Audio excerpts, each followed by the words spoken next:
Good evening, everyone. Thank you for joining us today for what promises to be an incredibly exciteful and groundbreaking event. My name is Jonathan Rogue, and I'm proud to serve on the board of directors for the Floatation Tank Association, as well as being a committed member of the Float Research Collective Marketing Committee. Today, we've convened this FTA webinar to discuss a subject that holds immense promise for our industry, Project Arcturus, the flagship initiative by the Float Research Collective. This event is fundamentally a Q&A session. There are no wrong questions here. This is your golden opportunity to have your voice heard and to interact directly with the leaders of this vital initiative. Now, it's with my great honor to introduce our distinguished guest for the evening, Dr. Justin Feinstein. Dr. Feinstein is a pioneer in the field of flotation rest, and his work has a transformative impact on our industry. As the driving force behind the Float Research Collective, he's featured in leading academic journals, renowned podcasts, and major media outlets like the Wall Street Journal. Dr. Feinstein is also the visionary behind Project Arcturus, our ambitious initiative designed to take flotation therapy research to the next level. If you're already involved with the Float Research Collective, you've seen the incredible momentum we're building. We've successfully raised over $38,000 and maybe more, engaged 140 individual donors, and established 15 Project Arcturus teams. And that's just the beginning. So here's the deal. We've made fantastic strides, but we have even grander goals ahead.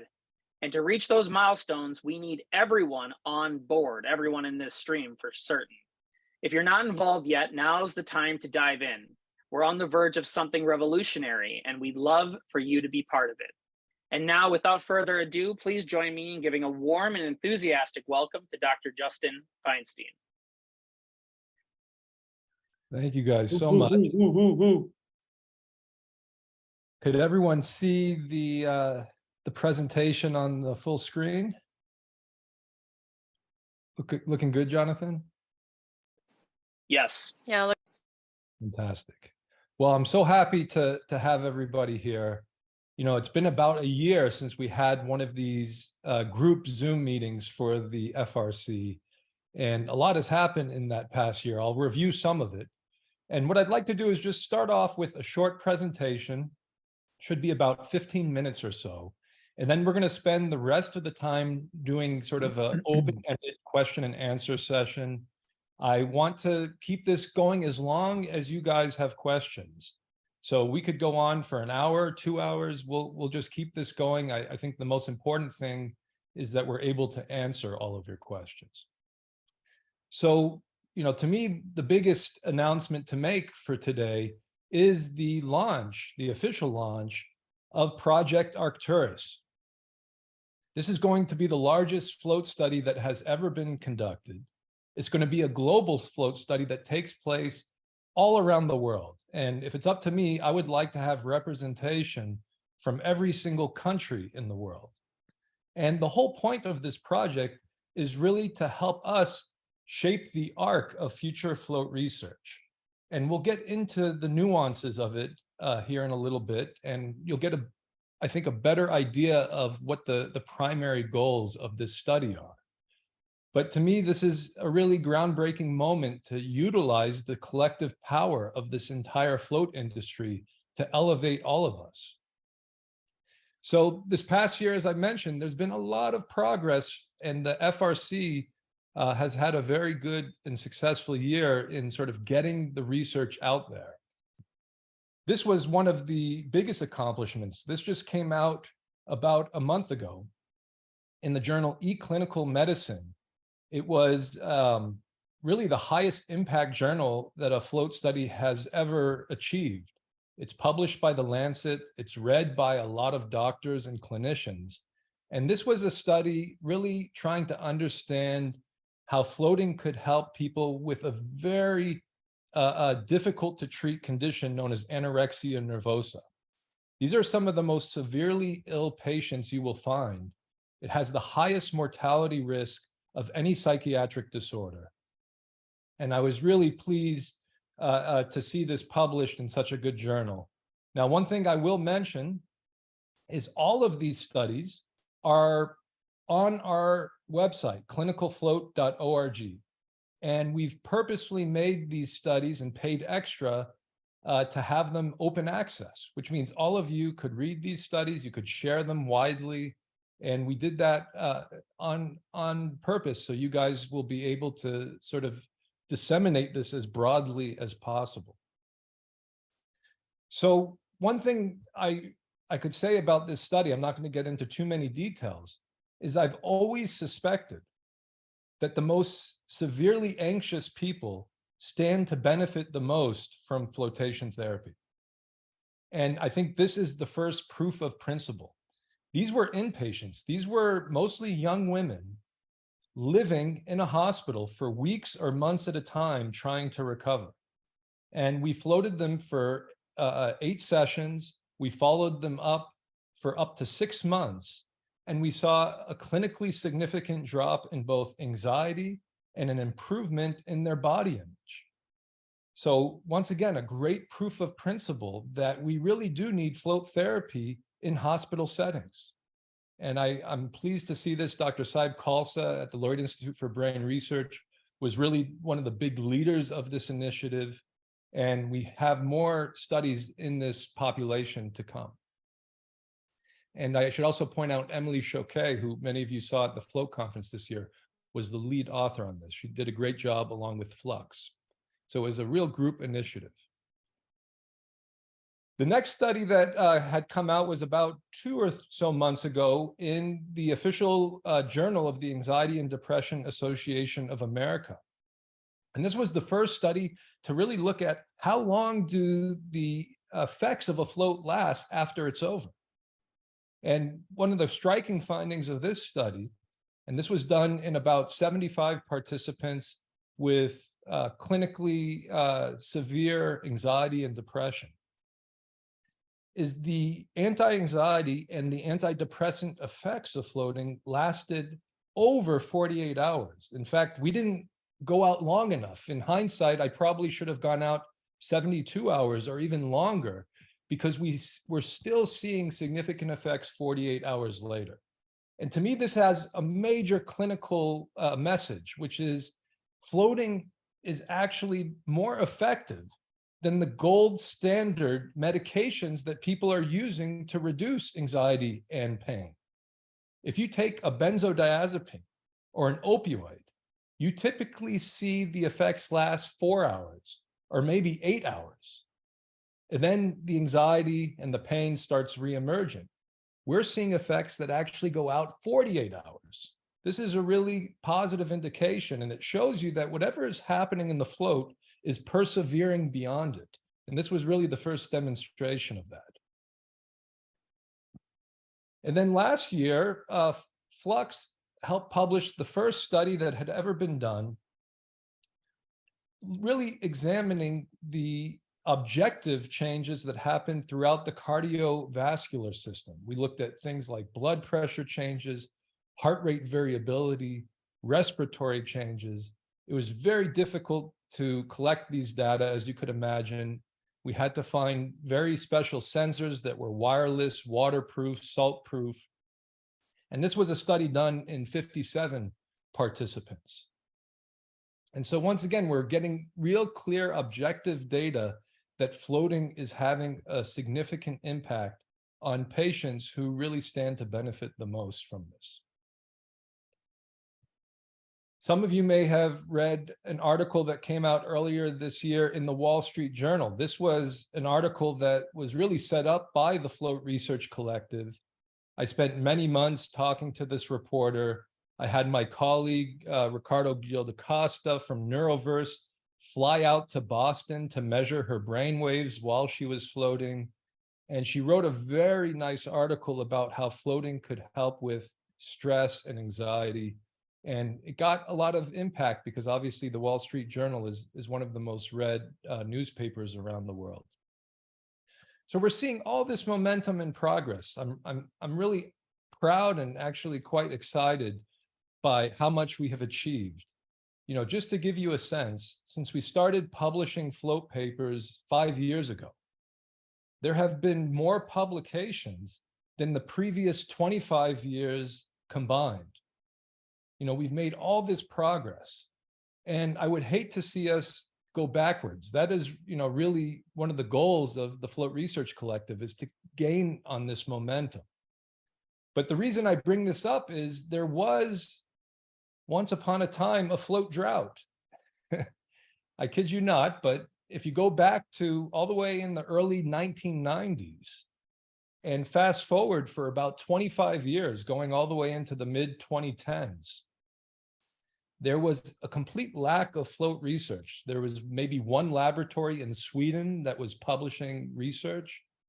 The IRIS Association of Investigators basically stopped having float conferences in the early 90s, and there were no float conferences until it began around, I think, 2012 or 2013. And there was just a lack of float centers as well. So there was like basically a 25-year period that was more or less a drought for floating. And, to me, we cannot go backwards towards that. And so last year, when we sort of announced the Float Research Collective and our initiative, it was with this grandiose goal to get floating approved as a medical treatment, something that could be prescribed by doctors, something that could be reimbursed by medical systems or health insurance systems. And, the overarching goal was to make float therapy accessible for all the patients who really stand to benefit the most from this. I spoke about doing a head-to-head study against these so-called gold standard medications like benzodiazepines and opioids. And obviously, if we're going to do these head-to-head clinical trials, they're very expensive, they're very costly. So we set our fundraising target for $10 million. And we're not there yet. We still have a ways to go. As Jonathan alluded to earlier, about a month ago, we hit $30,000. So we're obviously very low on this pyramid. So with that, we decided, let's start with the lowest hanging fruit, which is what we're calling Project Arcturus. This is the cloud-based data collection system I've been talking about for several years. And it's going to cost about $150,000 to implement this system. So some of you have asked, how did we come up with the goal of having 100 float centers donate $100 a month? And it's actually quite simple. We have already raised $30,000. So we have $120,000 to go. If you have 100 float centers donating $100 a month for a year, that will reach that goal. It's a very simple equation. And research is expensive. I think you have to recognize that.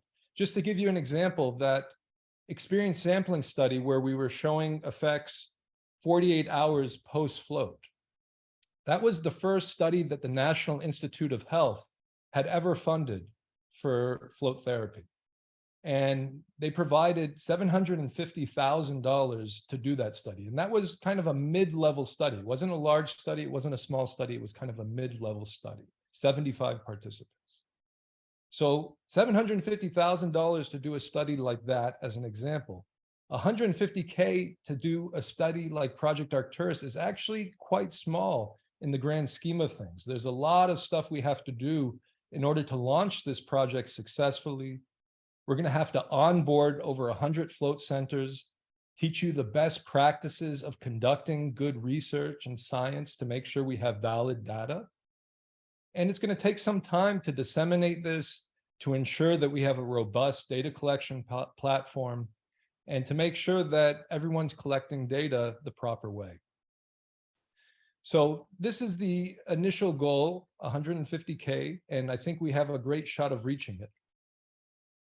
So let's talk a little bit about the specifics of Project Arcturus. So firstly, this is going to be a landmark study. I really believe that. It's going to provide us with really what I consider to be a North Star for where we should be focusing our research efforts.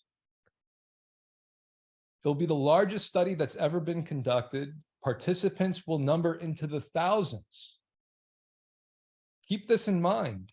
Every single float study that has been published over the past 50 years has been a rather small study.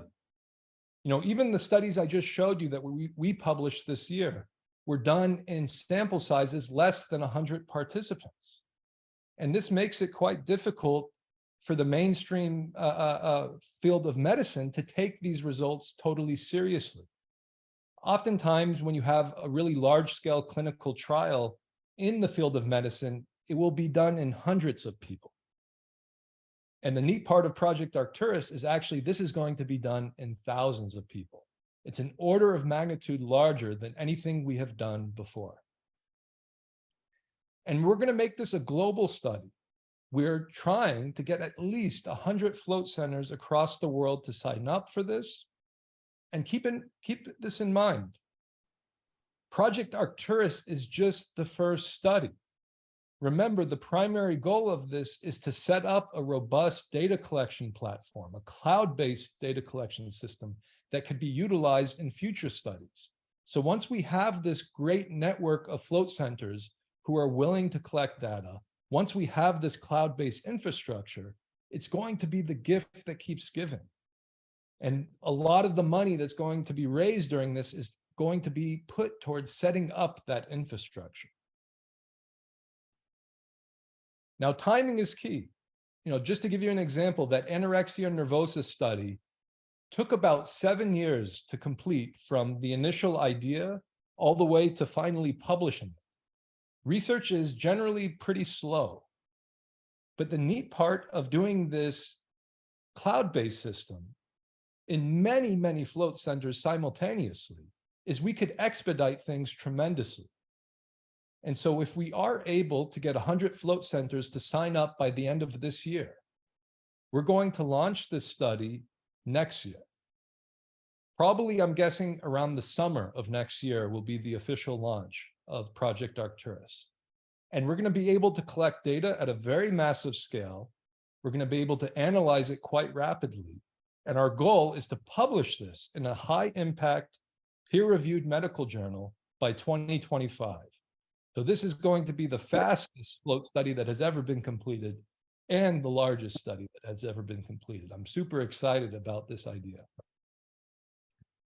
And here's another thing that gets me super excited. For this entire past year, we've been looking for somebody to step up to the plate and create a matching campaign. And at long last, we have found that organization. All money raised and pledged through the end of this year is going to be matched dollar for dollar up to $150,000. So you will be essentially doubling your impact if you're able to jump on board before the end of this year. And the matching campaign is by a very progressive organization in the Gold Coast of Australia called Guardian Eco Group. They're also a young organization. They've been heavily involved in sustainable energy and also in developing novel tools for wellness. And I'm convinced that they're going to make huge progress in Australia, and it's going to have ripple effects throughout the world. And last year, I had the opportunity to visit Australia and meet with the Guardian Eco Group. And they were so excited by the Float Research Collective and what we are trying to accomplish that they've set up this matching campaign, and they want to continue other initiatives going forward into the future. So this is a great opportunity for the FRC. I hope all of you take this really seriously because it is our first matching campaign. And with a little bit of luck, we'll be able to double the impact of all of your donations.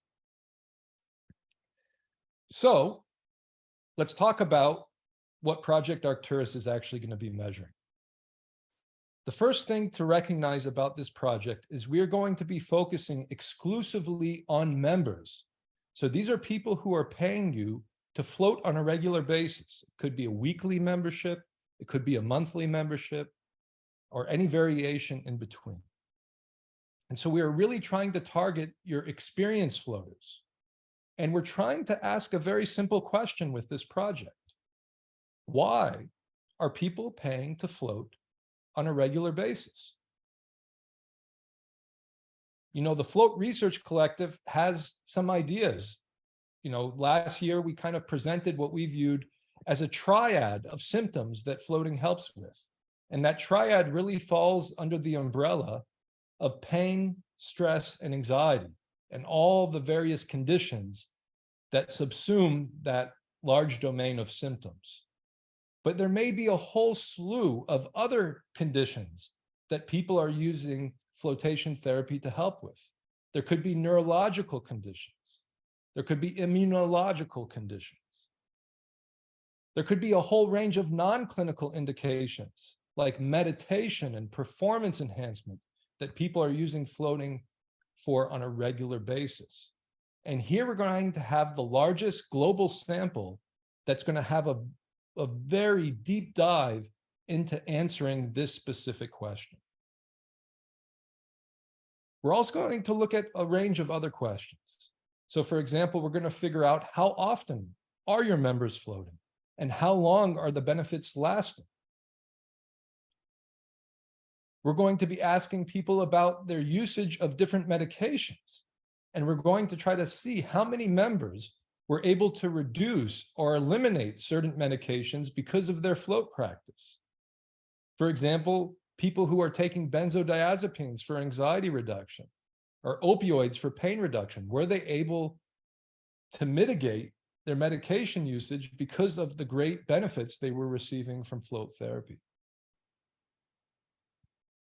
One of the most common questions I get asked by medical doctors is floating safe?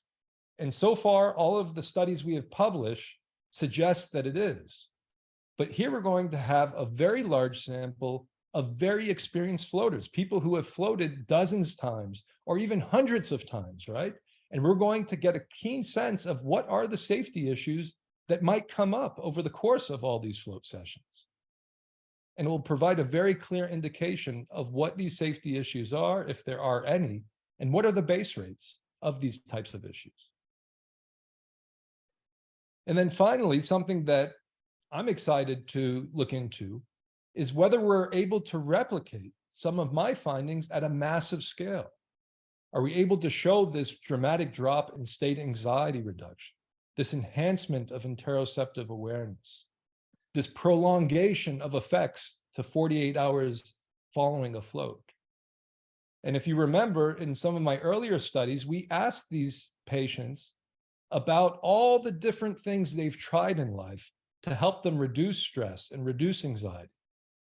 And 75% of my sample said that floating was the most relaxing experience of their life. Could we replicate that in a sample of over 1,000 people? So I'm super excited about this project. There's so many questions we're going to be able to answer. I think it's going to be a very useful data set. And one thing I should point out is we're going to make this data set available for all of the float centers who sign up to join Project Arcturus. And you're going to be able to take a deep dive into the demographic factors, into the various clinical conditions. And I could see this being a gold mine for all of you in terms of marketing, in terms of your strategies for enhancing your business, because by the end of this, you're going to have a very clear answer as to why people are floating in the wild. I'd like to thank my fundraising committee, who's really spent the past year meeting on a regular basis. They're all volunteering their time for this initiative. I'd like to point out Brad Doak, who is the project manager for Arcturus. He's been doing a ton of stuff behind the scenes to help us set up this cloud-based infrastructure. We have the president of the Float Conference, Kim Hannon. We have Jonathan Rugg, who's part of the FTA and soon to be president. Callum Wilcock from England, who's helping us create a community-based system. We have Dylan Calm, who's part of our board of directors and has been doing a lot of work behind the scenes, especially with Art of the Float, to get this message out to the community. We have Andy Larson, who is the treasurer of the FRC. We have Beth Jones, who was the president this past year of the FTA. And we have Mandy Rowe, who is the president of True Rest. So these are really great leaders of the float community getting behind this project and trying to bring it to fruition. So now it's your turn. This is our belief that floating is medicine, but we need your help to prove it. This isn't something that I'm going to be able to do alone. It's going to take the collective power of this entire community. And I'm pleased to announce that just yesterday, we already hit a quarter of the way there. Over 25 float centers have already signed up to join Project Arcturus. So this is great news. We still have 3 months left of the year, and we're already a quarter of the way there. I'm hopeful that after this call, we could get another 25 float centers to sign up. And these are really the leaders of the float community. I view you guys as the founders of the Float Research Collective, and you're what's going to allow us to do this project. Without you, it would be impossible. So I thank all of these centers immensely, and I hope all of you will join them in this mission. So how do you sign up? It's very simple. You go to that website listed on the screen, clinicalfloat.fundraise.org, and you make a $100 monthly recurring donation. All teams who do this will be eligible for Project Arcturus. If each team donates $1,200, by the end of this, we're going to have raised the $120,000 necessary to hit that $150,000 goal. And all donations and pledges that are made before the end of this year will be matched dollar for dollar all the way up to $150,000. This is a great opportunity for the FRC and a great opportunity to double your impact. So with that, I'm going to open it up to questions. I'm excited to have everyone here, and I'm really excited to launch this study come 2024. Thank you, guys.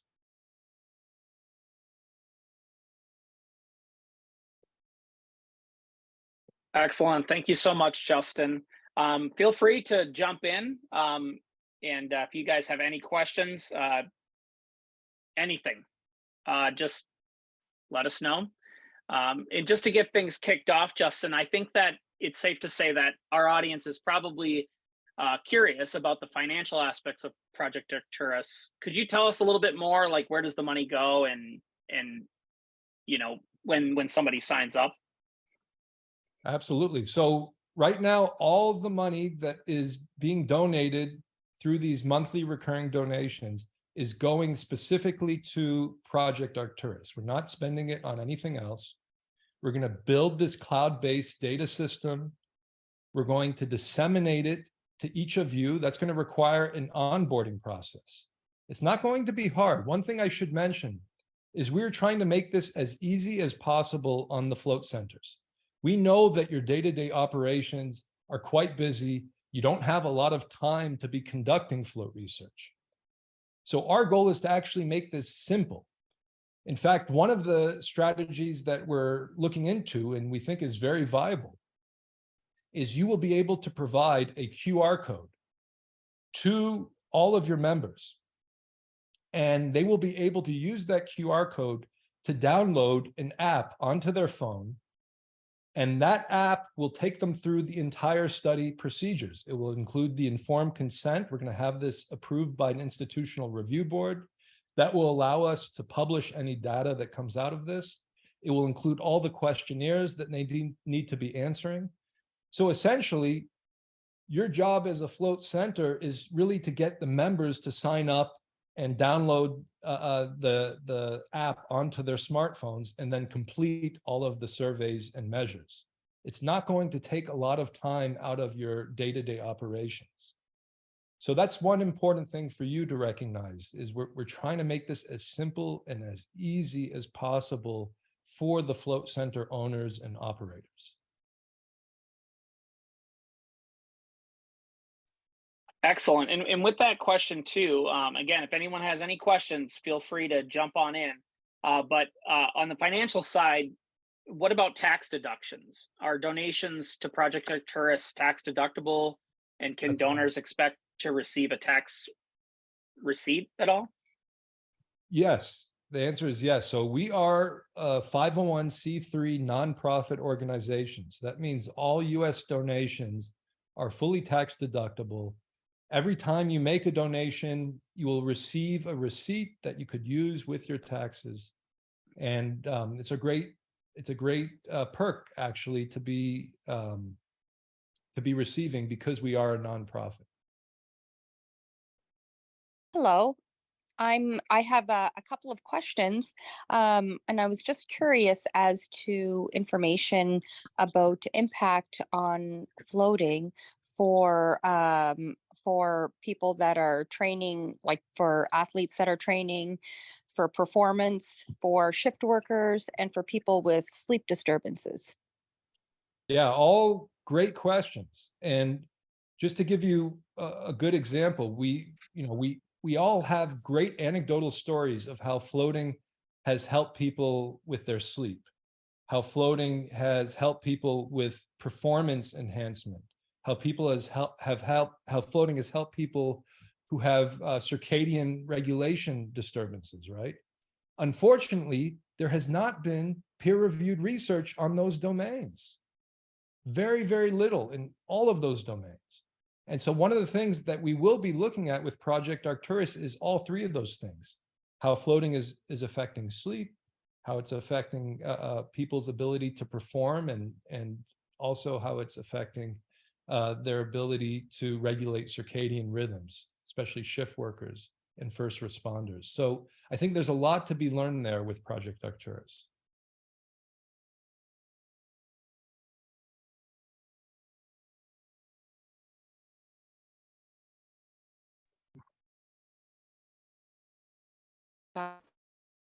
Go ahead, Anton. I accidentally unmuted you. Please. I just had a question, or more like a suggestion, I guess, in regards to the app and the collection of data. I obviously don't know how far you guys got in the process, but like our experience is that like sometimes it's pretty challenging to get people download stuff on their phone, apps and stuff like that, because they already have a lot going on and all these apps and notifications happening.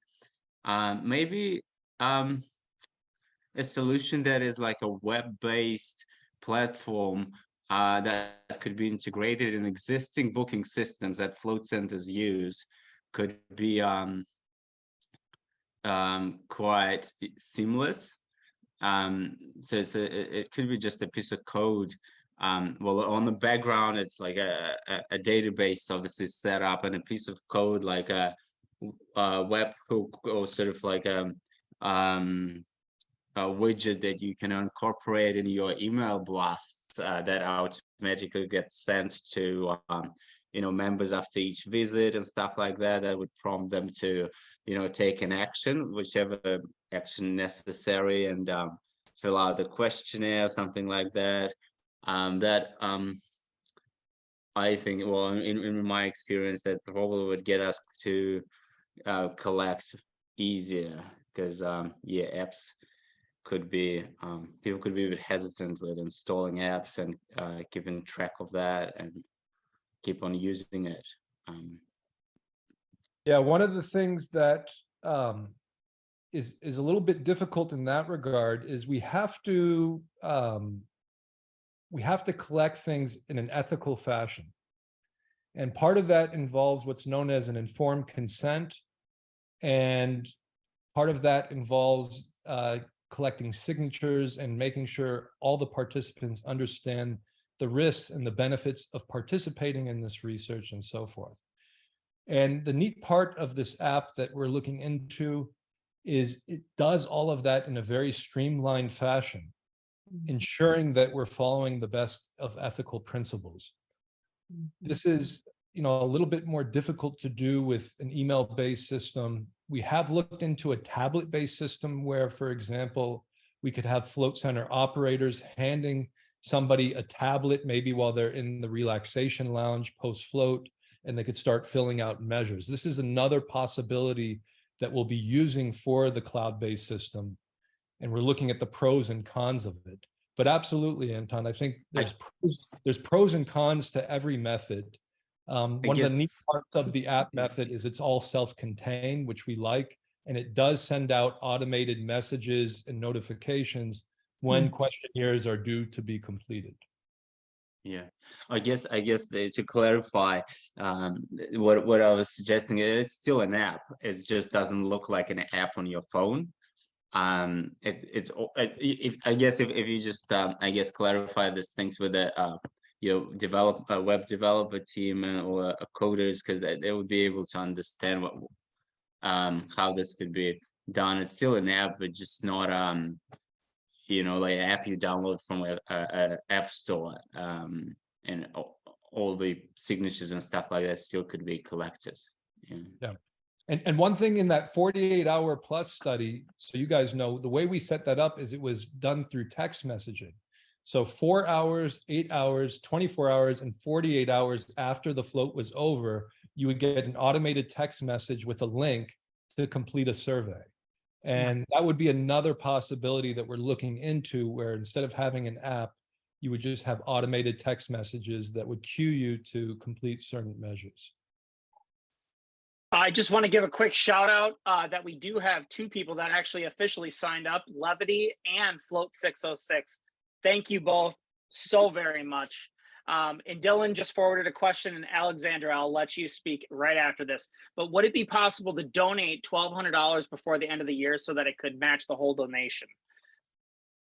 Yes, absolutely. And in fact, to give you an example, Lavinder Gill, who runs Nirvana Floats, he wasn't interested in doing a recurring donation. So at the Float conference, he just donated $1,200, and now he's in Project Arcturus.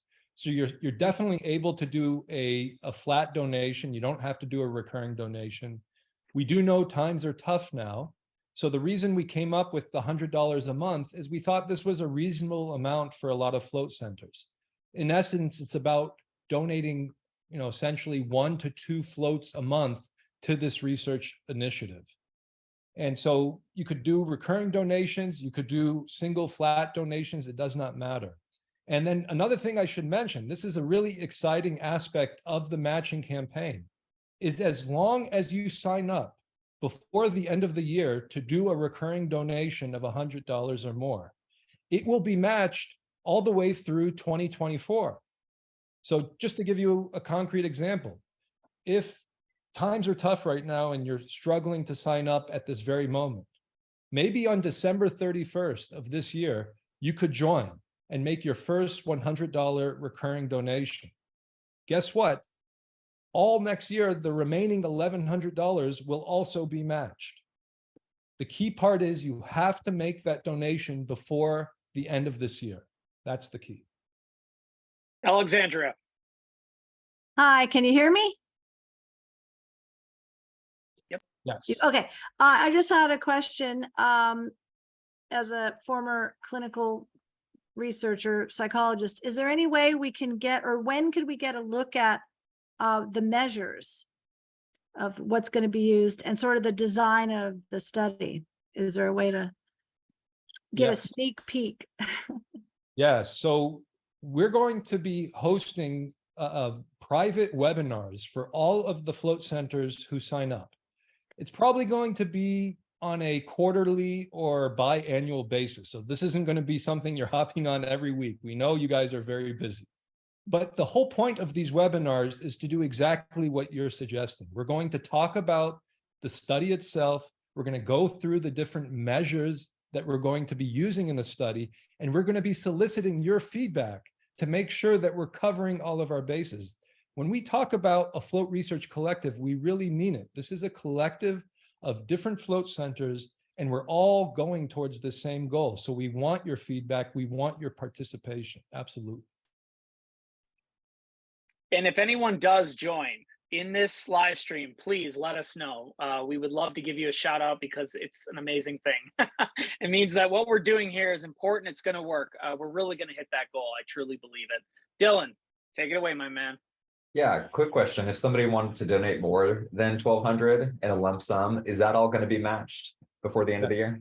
Cool. Every Awesome. donation will be matched up to a maximum of $150,000.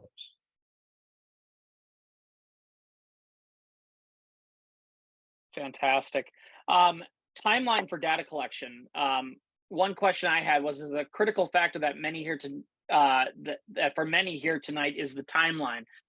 When can we expect Project Arcturus to start collecting the data? We're looking at most likely summer of next year. Now, this is assuming that by the end of this year, we have 100 float centers who have signed up.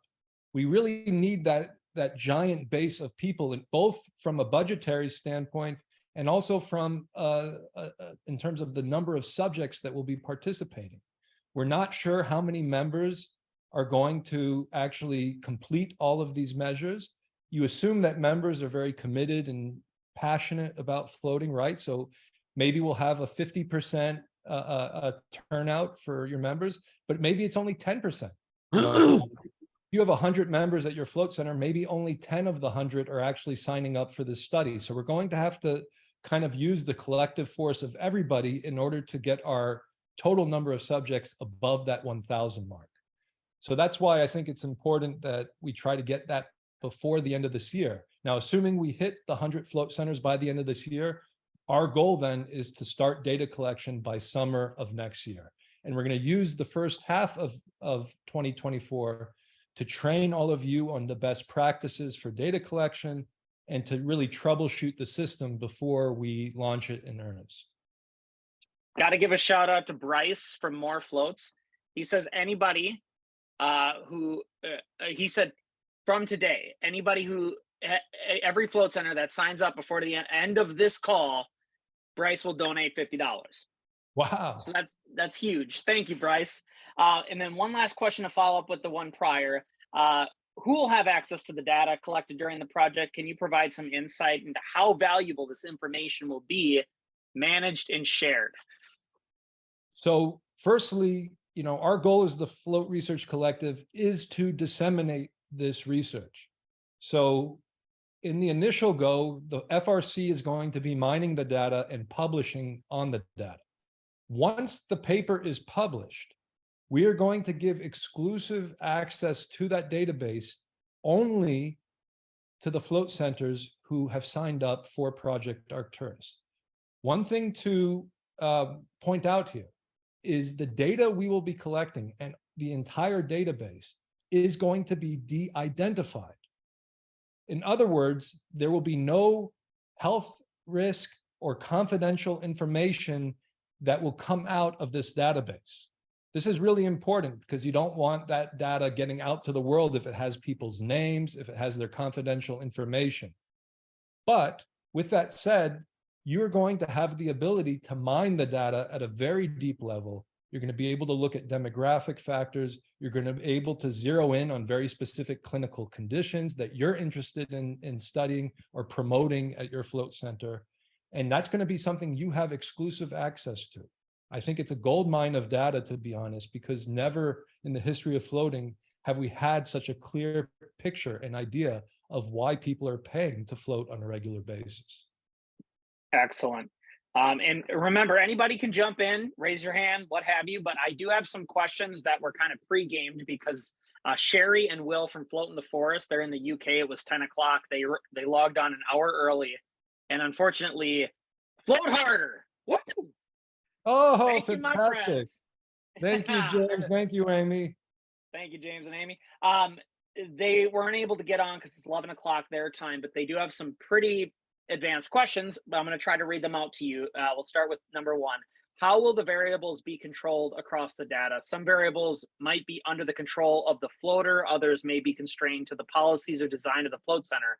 For example, the floater might choose to have the light on or off for different proportions of the float or music silent for different proportions of the float.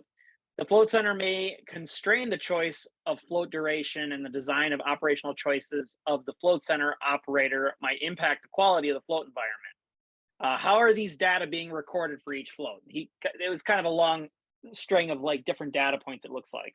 Yeah, so we're going to have a very clear understanding of all the different float centers that sign up. So when you sign up your center, we're going to have a sense of the different types of float tanks that you're using. We're going to try to get some metrics in terms of how you calibrate those float tanks in the environment. And we're also going to be asking the members about which type of float tank they were using, the time of day that they're floating, and so forth. So we are going to be able to capture some of these metrics. But you have to keep in mind, this is a real world study. There's going to be some variables that we're not able to control for. And we're going to try to capture as much of that on the back end as possible. And we'll see. I think there's a lot of interesting questions. Some people have short floats. I know people who float 30 minutes or 45 minutes at a time.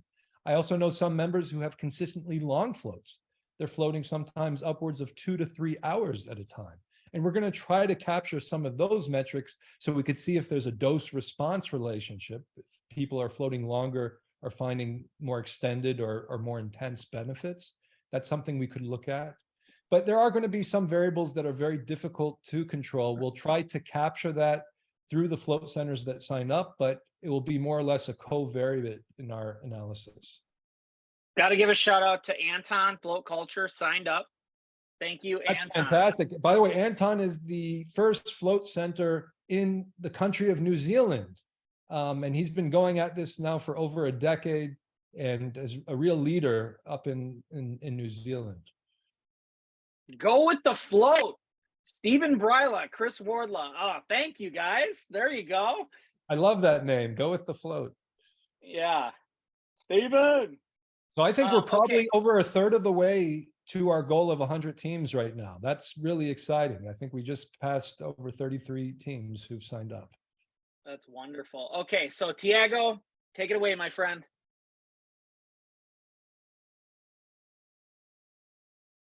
Are you unmuted? Make sure you're unmuted.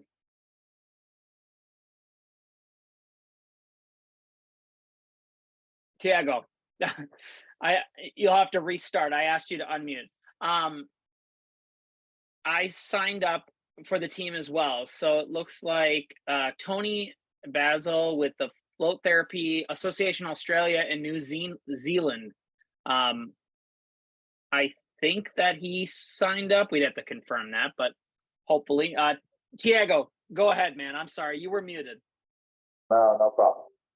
Dr. Justin, we are from Refloat from Brazil. We just started here from 7 months ago. And I would like to ask you, is there any chance that you can think about donation, a different donation for third world countries? Because $100 there is different from $100 here, right? And we just started here. And we would like to participate that. And Brazil has only 4 centers. It's very little for a country like only 4 centers in the entire country of Brazil. That's a giant country. Yeah, that's a giant country. We have like 150 million people here. So we are just starting here, and we would like to participate. But $100 here is like 4 floats. I see. As you said there, it's just 1 float. Here it's like 4 floats. Well, one of our goals is to make this a global study. And, part of that is going to require getting float centers in all parts of the world. I would love to have float centers in Africa and float centers throughout South America and other locations as well. And as you alluded to, some of these locations are going to struggle to afford the monthly fee. So it's something that we need to discuss. I'm going to need to talk about it with my committee. In general, I am a fan of trying to give something that would be subsidized to individuals who are running float centers in third world nations or nations that have lower socioeconomic status. So I agree that that's something we need to consider, and I'll have to get back to you on that. Okay, thank you. Excellent. Any other questions? I do have a follow-up question from Float in the Forest. Is Sure. there a time window after the float within which the floater must submit the data? Because I think what they're saying is this could be a potential post-float buzzkill, right? And maybe less valid because of them having to submit this data. Is there any insight into that? Yeah, I think Project Arcturus specifically, where we're targeting members and we're trying to take a deep dive into the reasons why they're floating. The questionnaires for the members can quite literally be filled out any time of day. It doesn't have to be tied to the post-float. So especially if we end up going with an app-based system, they could download that app onto their phone and they could complete the measures at their leisure. And so that's one aspect. Now, there are going to be follow-up studies in Arcturus where we try to get the members to complete certain measures post-float and follow them up for 48 hours or 72 hours. In that sense, there is going to be a time component. But my sense is we're only going to try to do that in 1 or 2 floats. So if these people are coming in on a weekly or a monthly basis, we would really only be having them fill out these measures 1 or 2 times. It's not going to be after every single float session. Future studies, we might want to capture some of that more nuanced information after every single float, but Arcturus is not going to be doing that. Good point. And how many questions will be asked and how long generally will it take the floater to answer them? And in addition to that, will these questions be gathered before and after to make a comparative observation? So a lot of the measures in Arcturus are not going to be pre-post measures. They're going to be more or less about health questions, about medications, and about reasons why they're floating. So there, you don't have to worry so much about the temporal component when you time the delivery of these measures. And future studies will obviously try to dive into the pre-post changes.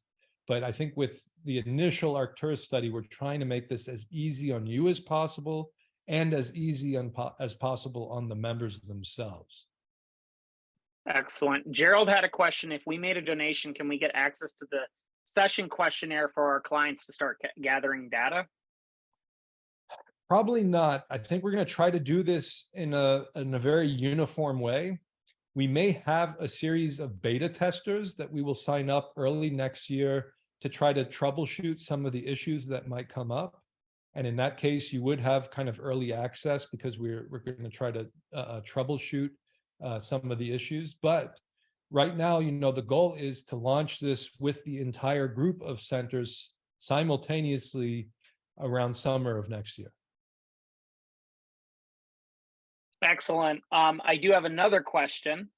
Can floaters who sign up provide data, or can they cease providing data? So for instance, members, can they choose to not provide data even if it's kind of an anonymous and it's being gathered like through some sort of automation process? Repeat that again, Jonathan.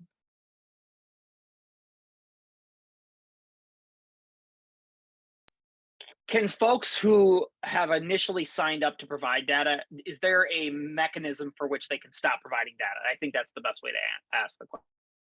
Absolutely. And one of the nice things about IRB approved research, and it says this right at the top of the informed consent for every participant who signs up for the study, is you could always stop at any time. You could always stop answering the questionnaires. You could always stop the research at any time. There's nothing that's forcing you to do this.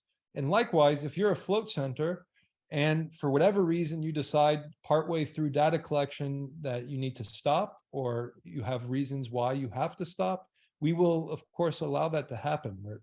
The whole point of research is it's voluntary and it's being done, for the betterment of the industry and for the betterment of us asking certain questions and getting very clear answers. But it's not something that we're going to ever force you to have to continue to do. Awesome. And this is an important one, and I'm pretty passionate about this too. Will the data set be available to everyone and anyone? Or will it just be available to the float centers participating in the study and who help fund the operation? Because the idea is that if everyone gets this, is that less of an incentive to participate? Perhaps project participants could get early access. So maybe we could speak about that just a bit. Yeah, so my intention is to give exclusive access just to the float centers that are actually participating in this study. And, the hope is that you guys will keep the database to yourself and use it for your own purposes. But, at the end of the day, we're also going to be publishing the data in a high impact peer reviewed journal. We're going to make the paper that comes out of this open access so that everybody in the float community will stand to benefit from it. But the database itself will be exclusively given to the float centers that sign up. Excellent. And we also want to make sure that everyone gets their questions answered. So does anyone out there have any questions that they'd like to throw out there before we end this stream? We're nearing an hour, but like Justin said, he's willing to stay on here as long as y'all would like to continue to ask questions. Anyone else? Justin, is there anything in particular that you would like to add that you feel like hasn't been brought up during this presentation / Q&A? So one thing that I think is really neat is every float center who signs up for this study is going to have their float center listed in the publication. You know, you are really going to be viewed as the leader in this field. You're going to get to advertise the fact that you were part of this study. You're going to get to tout the fact that you helped collect these data. So I think that's a great perk. And, you know, on top of that, we're going to be promoting your float center on our website. We're going to be giving you a bunch of different perks that come out of signing up for the FRC. And we view you really as the leaders of the float industry. So we want to show our appreciation for everybody who signs up. And it's going to be a long-lasting project. So Project Arcturus, remember, is the first study. But the hope is that this will be the gift that keeps giving. And we'll have future studies with this giant network of float centers that is participating. Wonderful. Before you go, James, I got to give a shout out to Ohm Floats. They just signed up. It looks like Gerald, I believe he just signed up. And then we also got another one, the Float Sanctuary in New Plymouth, New Zealand, also just signed up. Wow. And you got to keep in mind, Bryce, you know, pull out your wallet, buddy. $50 each. I know Bryce is a very generous individual, so thank you for that. And I think there was just a couple questions that came through, but James, take it away, my friend. Thank you. So do I understand it that part of the plan here is to set up the infrastructure and to find out what sort of next research studies we should embark upon? Do you have any inclination of what some of those might look like? What the plan moving forward would be? What the next timeline would look like? Any ballpark figures or ideas would be interesting to hear. Absolutely. So one thing to recognize is, you know, obviously I'm the president and director of the Float Research Collective, but we have a lot of other people involved. And we're going to have a research committee. On that research committee is going to be Dr. Saib Khalsa, Dr. Tom Fine, Dr. Flux, Dr. Joel Froelich, Dr. Emily Choquet, obviously Brad Doak, and others. So these are people who've been doing float research now for many, many years, and they're all going to be providing input and feedback on the data collection itself, the measures that we're using, and the types of studies that we're going to be conducting in the future. So I think a lot of that is going to be contingent on discussions with the research committee. On top of it, as I had mentioned, all the float centers who have signed up to be part of this are going to have pretty regular webinars on a quarterly or biannual basis. And in those webinars, the float centers themselves are going to be able to give input on the type of measures they would like to see collected. And there's a lot of different things that we could look into, you guys. And I think the sky is the limit. Just this past float conference, we were presenting data, for example, on altered states of consciousness and how floating could induce altered states that are similar or even more profound than some of the psychedelics that are out there. So we could measure things like that. We could look at things like post-COVID changes. If people are having long COVID, maybe that's a low-hanging fruit because people are actually using floating to help address some of those symptoms. So there's so many different things that we could look at. And as things come up in society that are a hot topic or an emerging issue, we could very rapidly send these questions out to the entire collective and get feedback right away. Another thing that comes up is Roy Vore, I notice, is here.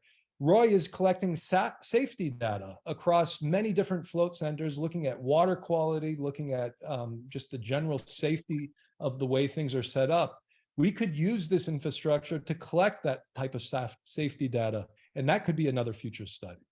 So I think there's so much we could do once this cloud-based infrastructure is set up and once we have this network of float centers.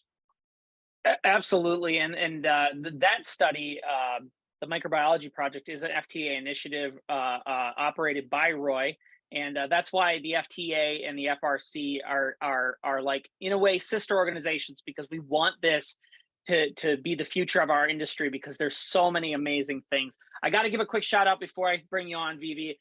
Massage and Float in Bondi, they signed up, and I Float Spa in Victoria, Texas, they also just signed up. Wow. Oh, There's so many people who signed up. It's amazing. Thank you all. Vivi, take it away. Hi, guys. Can you hear me? Is that, yeah. So you're utilizing a lot of the members, but what about, I've seen a drop off in members. I'm going to be the first to admit it with the economy and things going on.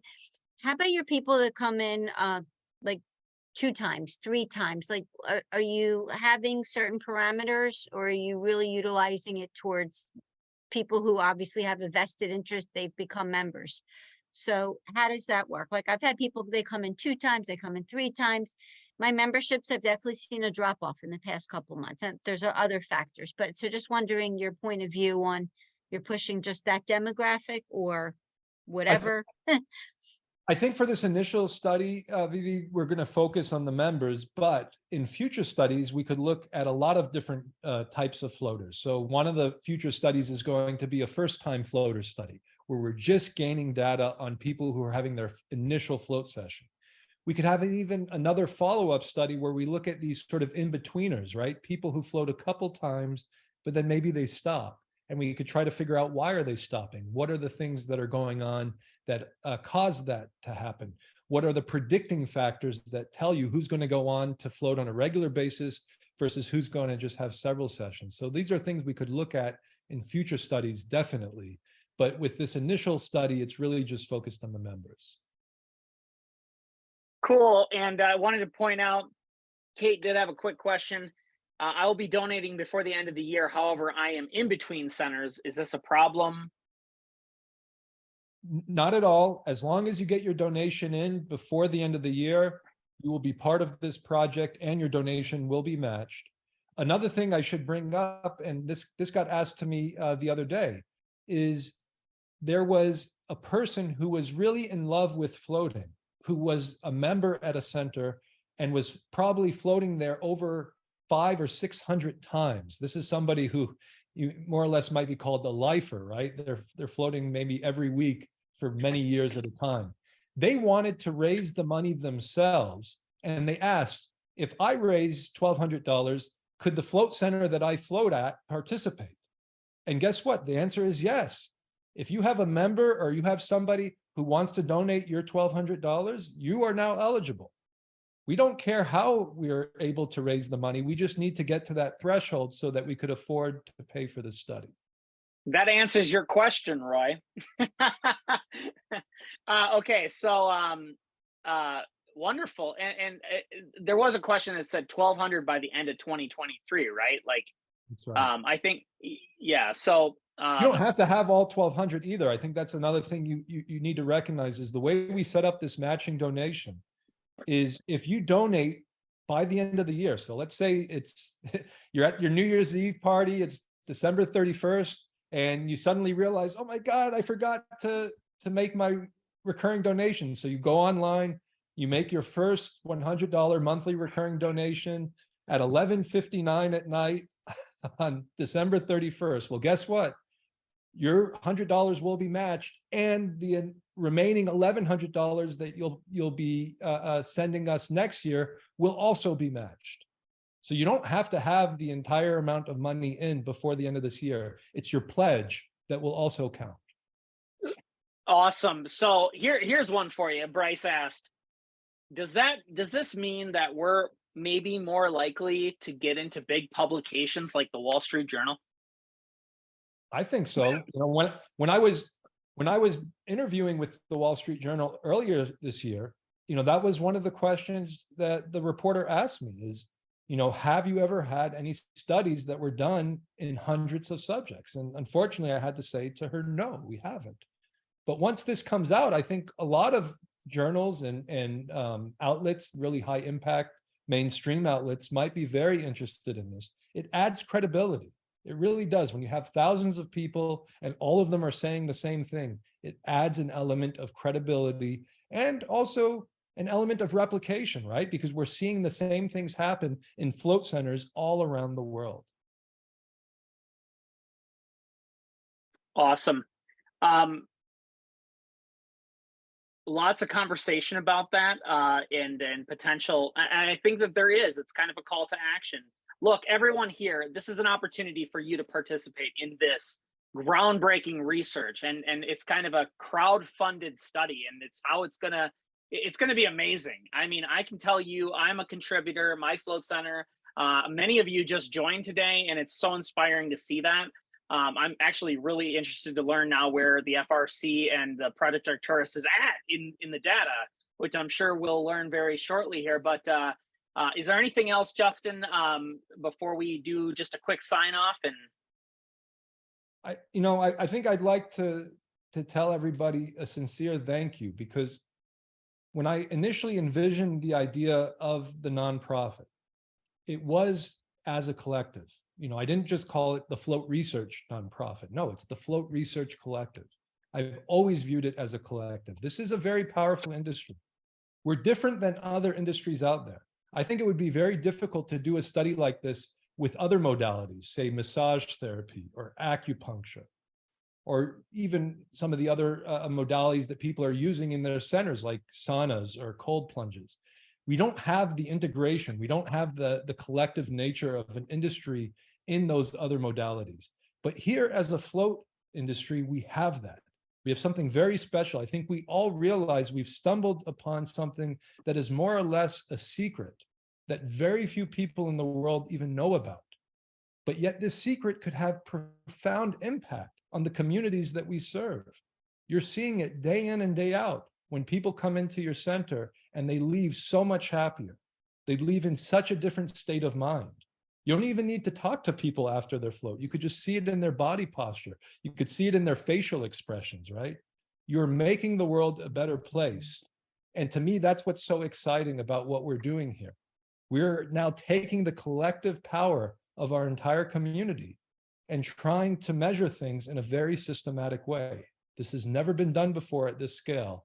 And so I just want to offer my sincere thank you for joining these efforts and for joining the Float Research Collective. thank you, Justin. And before we actually sign off, we just need to get a quick count for Bryce of how many people actually did sign up during this chat. I don't know if that's something that, Brad, you can kind of do some groundwork on before we sign off. Yeah, I'm looking right now. We had 10 people sign up today. We went from 26 to 36. Wow, look at that. I know, it's amazing. Way to go, everybody. Thank you, everybody. This was amazing. And Jason, your success in getting in local newspapers, can you send info@floatation.org an email about that? Because we'd love to feature you on a roundtable to talk about that kind of thing. I think it'd be useful. Absolutely. That's really good. We've gotten into the paper twice here locally. I mean, we had to kind of hound our local reporters to, look into us, check us out, see what we're about, what it is. So we really had to chase them down, but we managed to get in twice. We also managed to get a quick spot on the news, and then here locally did a podcast with a local chiropractor, just more about the state of healthcare as it is, but also what floating offers to that. So we've got a couple pieces like that I'm more than happy to share.